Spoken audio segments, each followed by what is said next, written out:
What's up YouTube? Welcome back to this channel where I help you to get started in property investment. Now, you do know that if you're going to rent property in Malaysia, you usually need to pay like 2.5 times of the rental as a security deposit. Now, what if I tell you that you need to fork up 60 to 80% of the value of the property in order to rent a house or apartments? Coming right up after this.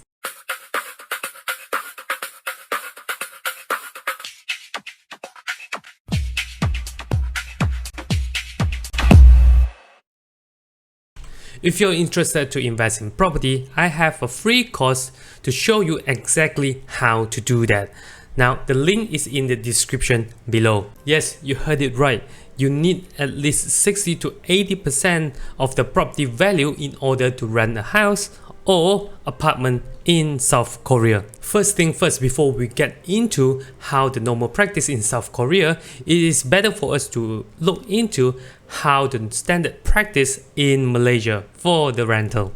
On average, if we are going to rent a property in Malaysia, usually the landlord will ask 2.5 months or 3.5 months of rental as a security deposit. Now it is either 2.5 or 3.5. So basically the first 2 months or the first 1 month is actually as a security deposit. Now the additional month is actually an advance rental because you pay and stay. It's not like you stay and pay, right? And the remaining 0.5, the half month, is actually the utility deposit. That is the standard practice for rental property in Malaysia. And I think most of the countries also the same. Say for example, let us put into perspective. If the rental is 1,500 ringgit per month, then you will need, for example, if the owner is collecting 3.5, then you will need 2 months of the security deposit, which is 3,000, and 1 month of advance rental is 1,500, and the balance 750, which is for the utility deposit. Now altogether, in order for you to move in, you will need to pay 5,250 ringgit. Now in South Korea, they have this weird rental system where in order for you to rent a property, you need to pay 60 to 80% of the value of the property to the landlord. Now let us put into perspective. If we are going to rent a property in South Korea, this is so. Let's pick one place. Now I have selected this place called Goyang because I like to Goyang. But anyway, when we look into this area, right? Shall I just select? Yeah, this unit right here, this building. Let me put the guy here. This building, the apartment, is cost us somewhere around 2 million ringgit, because this building right here, I checked it, is actually selling for 600 million won. So that is equivalent to around 2 million. Now the weird thing is that if you want to rent this apartment, you need to fork up 60 to 80% of the value. Now we already know the value is 600 million won, which is equivalent to 2 million ringgit. So it means that you need to fork up like 1.7 million ringgit in order to rent this apartment. How weird is that? The money that you pay to the landlord is actually the deposit.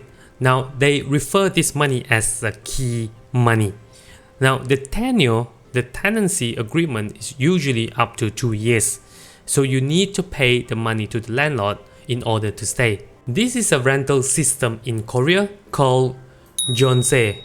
Okay, but there are other rental system called Bolse, which I'm not going to talk about because it will make this video very long. Now how this Jeonse works is that when you pay the landlord lump sum, you don't require to pay any more rentals over the period of the tenancy.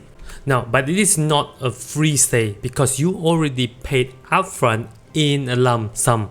Now, with this system, you still need to pay for utilities, maintenance, and etc. It's still under you. You are liable to pay. When the tenancy expired, the landlord will return all your monies paid, the key money, right? But in the event that the landlord failed to pay you back, then you are legally to occupy the unit until all your money is paid.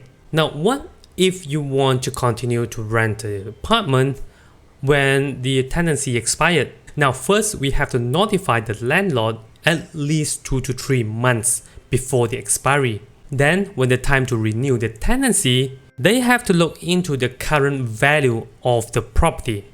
Now, remember I mentioned that you need to pay like 60 to 80% of the value of the property. Now, it really depends on the market value when the time you renewing your tenancy. Now, here's the example. If the market value of the apartment is higher than your previous value, then you need to top up the balance of the key money and any shortfall, right?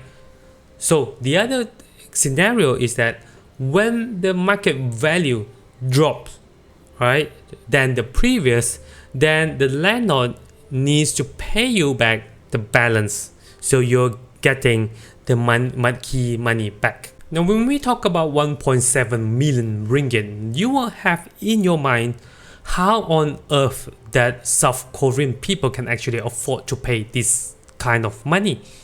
Well, as starters, South Korea is one of the high income nations. Now, on average, they are earning, for example, like 41,000 per annum. Now, that translates to today's rate is about 200,000 per year ringgit, right? That is almost equivalent to a doctor's in Malaysia. So it is possible for the people can actually afford to pay for the key money. Those could not afford to pay the lump sum, they can actually get assistance from the bank. Now, here is the thing about this Jeonse rental system. If you don't get high salary, means in order for you to rent a property, it means that you need to resort by the loan. Although that you will eventually get back your key money when the tenancy expired, but remember this, when you get the loan from the bank, you are supposed to pay back the installment and also the interest on top of it. So technically, you're not staying for free. Now, the thing is, if most of the South Korean, those that renting this kind of apartments, that they need to fork up 60 to 80% of the property value, then I would say most of them can actually just buy the property, right? It doesn't make sense for them to rent. Now, what this is telling us is that those people, the South Korean, that renting property, it means that they are those not high income earner, and that's why they need to rent the property. Now, the problem with this kind of system is that when you need to get a loan in order to rent, then how is that possible for you to buy property in the future? Because before the bank granting you any loan, you have already a loan that's used up for the rental. So I'm really not sure how on earth that the less wealthy South Korean can actually buy any property. Because in our case in Malaysia, then we can actually buy property so long we can save up for the deposit, the so-called key money in South Korea. But it's much easier for us to get our loan approved because we don't have any other loan. However, I don't think it is the same case for South Korea. However, when we talk about the landlord side, then he is the biggest winner in this case, in this system. I'm not sure if this is a good system. Now, when we look into the rental market, the system in Malaysia and most of the countries in the world, versus South Korea that pay lump sum, the owner, like us, we get paid fixed pay monthly coming in. So all we get is like maybe cash flow. But when it comes to the South Korean landlord, it's different. They are not into the cash flow. How they are actually looked into capital. Now they're not bound to the so-called rental yield, all these things, because they don't get paid monthly. They get lump sum, which they have more control how to play with the money. For example, they can put into stock market, they can buy another property, they can really control where the money go. So can basically, if the rental yield in South Korea, example, maybe 4%, okay, the landlord with that lump sum money, they can easily generate more than 4%. They could come up with the 4 to 8% or maybe 10%. I'm not sure about this, and I'm not an economist. It seems like this kind of system, so-called Jones, is like creating wealth gap, right? Those people with the property, they're most likely to get rich and get wealthier, whereas those people that are unable to get any property, so they will become like getting poorer and poorer. So although South Korea, they are high income earner, right? So I think the gap in between is rather high, to be honest. So I'm not sure about this. If you know more about this Johnse, and if you live in Korea, maybe you can comment below and tell us how the life and the those renting versus staying, if at whichever the thing that I share is true. So leave a comment and let us know. This kind of rental system, to be honest, in a nutshell, I don't think that it will work in Malaysia, because I don't think that Malaysia, people can actually afford to pay lump sum. And I think this kind of system, it will create more gaps between those wealthy and those people, that the gap between the poor and the rich become wider and wider.